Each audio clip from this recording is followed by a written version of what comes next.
কেউ হলস্থল করে না, সবাই বহ।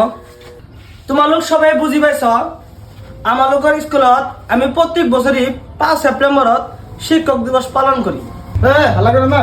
আর তোমরা এটাও সবাই ভালো মতন জানো, এই বছর কিন্তু 5 সেপ্টেম্বরত ফাতাহাও আছে। তো তার জন্য আমরা ফাতাহা আর শিক্ষক দিবসটা এক লগে পাতবার চাইতেছি, যাতে তোমরা কি কও। আচ্ছা, তো তার জন্য আমরা ইউনিয়ন বডি আর ছাত্র সকল মিলে একটা সিদ্ধান্ত নিয়েছি যে সবার থেকে 100 টাকা করে ধরা হয়েছে। তো তোমরা যদি সবাই 100 টাকা করে দাও, শিক্ষক দিবসটা আমরা পালন করবো। কারণ এখন যেহেতু কলেজ বা স্কুলের সিনিয়র আমরা, যখন আমরা যাবো আমি করে দেখা দিই, তোমরা শিখবা, তোমরা তোমার জুনিয়র করে নিয়ে করবা। তো সবাই 100 করে টাকা দিবা না নাই? এরম তো না, ছেড়া মাসে দাও 3 জন নাম আর ছেড়ে মাসে দাও 3 জন নাম। জব লেখ দেও না, জব লেখ দেও না। হয় জব দিলে দেওয়া যাবো না। এই জব ধুল যে কোনো কামে গেলে খালি মারার ধান্দা করবো।